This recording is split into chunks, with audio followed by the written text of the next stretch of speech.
నేను ఈ యొక్క బ్రాండ్ షాపులది ఒక మంచి జోక్ చెప్తా.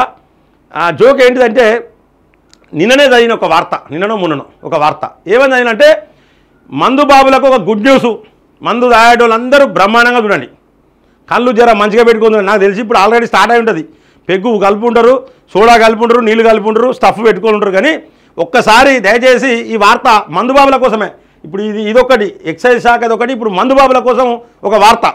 మీకు మద్యం రేట్లు పెంచారట గవర్నమెంటు అనగానే ఇంకో 2 పెగ్గులు ఎక్కువ గుంజేరిగా రేటు పెరగదు కదా అని.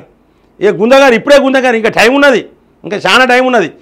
అయితే మరి ఎట్లా పెంచుతారా అంటే ఆ వార్తలు ఏం రాసిరంటే అన్ని దిక్కులు ఇక ఈ బార్ అండ్ రెస్టారెంట్లు చాలా ఓపెన్ చేస్తారట. ఇక చాలా దిక్కుల పర్మిషన్లు ఇస్తే కథం ఇక మందు తాగేటోళ్ళు ఎక్కువ ఉంటుంది వాళ్ళు రేటు పెంచుడు ఎందుకంటే వాళ్ళు మందు తాగేటోళ్ళు ఎక్కువ ఉంటుంది వాళ్ళు ఈ మందు రేటు ఎందుకు పెంచాలి అనేది ఈ గవర్నమెంట్ మంచిగా దీనికి ఒక మీటింగ్ పెట్టిర్రు. మంచిగా మీటింగ్ పెట్టి ఆ మీటింగ్లో మాట్లాడుకుంటారు దాని గురించి. అంటే ఎంత పరిస్థితి ఘోరం అంటే ఈ ఘోరమైన పరిస్థితి గతంలో బీఆర్ఎస్ ప్రభుత్వం ఉన్నప్పుడు రేవంత్ రెడ్డి అనేది మొత్తం తాగుబోతుల తెలంగాణను చేసిర్రు, తాగుబోతుల తెలంగాణ చేసిర్రని. ఇప్పుడు ఏంటంటే మహా తాగుబోతుల తెలంగాణను తయారు చేయాలి. వీళ్ళకంటే మేము ఇంకా ఎక్కువ చేయాలని చెప్పేసి వీళ్ళు ఒక అడుగు ముందుకేసి కాంగ్రెస్ ప్రభుత్వం ఇంకా తెలంగాణ రాష్ట్రంలో బార్ అండ్ రెస్టారెంట్లను బ్రాండ్ షాపులు అన్నిటి వేస్తారు. అడిగా మీరు మంచిగా తాగొచ్చు, ఇక రేటు పెరగదు కాబట్టి 3 పెగ్గులు తాగడం 4 తాగారి పోరి ఇంట్లో పోరి పుస్తలు మట్టెల్ని అమ్ముకోరు. ఇక ఇదే పని. అంటే ఏం ఆలోచిస్తుంది మరి కాంగ్రెస్ ప్రభుత్వం అనేది అర్థమవుతలేదు. నా దోస్తు ఏం చెప్పిండంటే ఇప్పుడు వీళ్ళకి ఇంకొక ఆలోచన రాలేదు, ఇది నువ్వు మాట్లాడని చెప్పాడు. మావనికో ఆలోచన వచ్చింది, మా దోస్తుకు, మా క్లోజ్ ఫ్రెండ్ ఒక అతను ఉంటాడు, ఇంకో ఆలోచన రాలేదు. ఈ తాగుబోతులందరికీ ఇంకొక సాయం కూడా చేయాలి. రేటు పెంచుడు కాదు, ఇంకో సాయం చేస్తే మంది ఎక్కువ అమ్ముడు పోతుంది. ఇప్పుడు జనరల్గా అందరికీ క్రెడిట్ కార్డులు ఇస్తారు. అందరికీ ఆ క్రెడిట్ కార్డు లేదంటే 3 లక్షలు 4 లక్షల క్రెడిట్ లిమిట్ ఉంటుంది. అది ఏదైనా వస్తువులు కొనుక్కోవచ్చు. కానీ లిక్కర్ క్రెడిట్ కార్డు అని ఒకటి తయారు చేయాలట. మీరు ఈ పని చేయండి. ఫస్ట్ ఎక్సైజ్ శాఖ మంత్రి ఎవరో కానీ మీరు లిక్కర్ క్రెడిట్ కార్డులు అంటే ఇది పోతే ఓన్లీ బ్రాండ్ షాపులలోనే బార్ అండ్ రెస్టారెంట్లోనే ఈ లిక్కర్ క్రెడిట్ కార్డు పనిచేయాలి. ఇది పోయి పెట్టంగానే కథ ఇక మంది చేయాలి వాడు పైసలు లేకుండా. మళ్ళీ పైసలు కట్టుకుంటాడు, మళ్ళీ దాన్ని రీఛార్జ్ చేసుకుంటాడు, చేస్తాడు. అంటే ఇటువంటి పని చేస్తే ఇంకా మీకు మంది ఎక్కువ అమ్ముడు పోతుందని ఉచిత సలహా ఇచ్చిండు నా దోస్తు. ఇది వాడించారు మీరు ఫస్ట్. ఇంకా తాగుబోతుల మయం చేయర్రి. అప్పుడు ఏమన్నారు, మొత్తం తాగుబోతుల తెలంగాణ చేసిండని ఒక 100 సార్లు అన్నాడు రేవంత్ రెడ్డి గారు. రేవంత్ రెడ్డి గారు మందు తాగరు, నాకు తెలుసు, నాకు వ్యక్తిగతంగా తెలుసు. మందు తాగరు రేవంత్ రెడ్డి గారు, మందు తాగరు, సిగరెట్ తాగరు. కానీ ఇవన్నీ తాగకుండా మరి ఈ బ్రాండ్ షాపులు పెంచుడేంది? నీకో మంచిగా ఉన్నది, అన్ని ఆలోచనలు మంచిగా ఉన్నాయి, అన్ని బుద్ధులు మంచిగా ఉన్నాయి రేవంత్ రెడ్డికి. మరి ఈ బ్రాండ్ షాపులో పెంచుడేంది? దీని గురించి దయచేసి రేవంత్ రెడ్డి గారు మీరు దీని గురించి ఆలోచించండి. ఈ మద్యము అనేది ఎక్కువ ఎవరు తాగుతున్నారంటే ఈ ఈ ఇల్లు కట్టే తాపీ మేస్త్రీలు కావచ్చు, అక్కడ ఉండే పారకాళ్ళు కూలీలు కావచ్చు, ఈ లేబర్ అనేటోళ్ళు ఎక్కువ పొద్దుగాల మందు తాగుతారు. మళ్ళీ రాత్రి సాయంత్రం డ్యూటీ తినాక మళ్ళీ తాగుతారు. డ్యూటీ ఎక్కే ముందు తాగుడు, డ్యూటీ దిగినాక తాగుడు.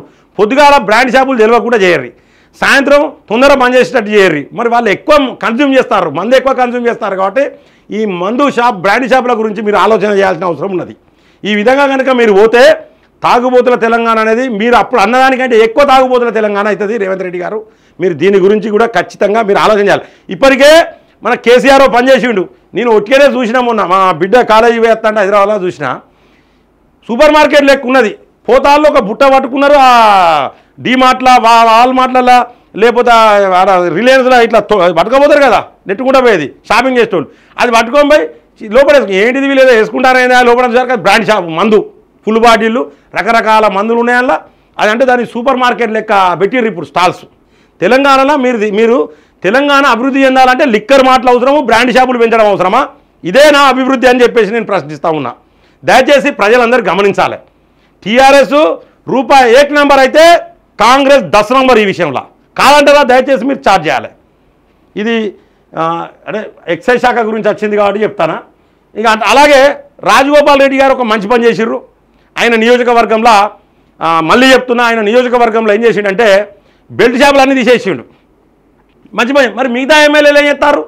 మీది 64 ప్లస్ ఒకటి 65 మంది ఒక్కరు పోతే ఇంకా 64 నియోజకవర్గాలల్లో ఎందుకు మీరు బెల్ట్ షాపులు తీస్తలేరు?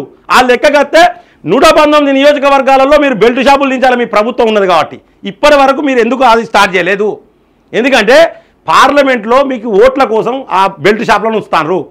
కనీసం గాబని కూడా మీరు బెల్ట్ షాపులను కూడా కంట్రోల్ చేయలేకపోతే మీరు రాని నాతో రాని ఒక 300 బెల్ట్ షాపులు తీస్తా నాతో రమ్మను దమ్ము ధైర్యం ఉంటే నేను ఎక్సైజ్ శాఖకు సవాల్ చేస్తా ఉన్నా నాతో రాండి పొద్దుగాల 5 గంటలకు మంది అమ్మేటి ఒక 20-30 దుకాణాలు చూస్తా నేను బార్ అండ్ రెస్టారెంట్లు చూస్తా 20-30 బార్ అండ్ రెస్టారెంట్లు చూస్తా పొద్దుగాల అమ్మేటలను నాయంబర్ రాని దమ్ము ధైర్యం ఉంటే సవాల్ చేస్తా ఉన్నా ఛాలెంజ్ చేస్తున్నాను మీరు నా సవాల్ స్వీకరించండి నేను మీకు ప్రచారం చేస్తా కాంగ్రెస్ వాళ్ళకు కూడా ప్రచారం చేస్తా వస్తారా నాతో రాండి పొద్దుగాల 5 గంటలకు రాయటోళ్ళు మంచి ఇనిషియేటివ్ వేసుకున్న ఆఫీసర్లు కూడా పొద్దుగాల 5 గంటలకు పోయి తాగుతారు మామిడికాయ పచ్చడి తాగుతారు మామిడికాయ పచ్చడి నాకుతారు ఏందిరా ఈ మామిడికాయ పచ్చడి అంటే టేస్ట్ ఆ టైంలో కార మిర్చి బోందు ఉండదు కదా ఉండదు కాబట్టి మామిడికాయ పచ్చడి నేను ఇంకొక బార్ అండ్ రెస్టారెంట్లో పోయినా ఒకసారి చూసిన వీని కథ ఏందని పోయిసారి కూడా ఉప్పు నాకుతాడు ఏంటంటే ఓకారం వస్తుందట లేకపోతే ఇది మంది తాగినప్పుడు ఓకారం వస్తుంది ఎందుకు రాబాయి పొద్దుగాల ఎందుకు రావాలి ఓకారం వస్తుంది ఎందుకు ఉప్పు నాకాలి ఇటువంటి దరిద్రం అనేది మన తెలంగాణలో ఉన్నది దీన్ని నిర్మూలించేది పోయి ఇంకా నేను బ్రాండ్ షాపులు వేస్తా ఇక మావాడు చెప్పినట్టు మీరు పని చేయండి ఇక ఏంటంటే లిక్కర్ క్రెడిట్ కార్డు ఒకటి స్టార్ట్ చేయరు ఇంకా మంచిగా మంది అమ్మచ్చు సిగ్గు అనిపిస్తుంది నాకైతే మరి మీకేమనిపిస్తుందో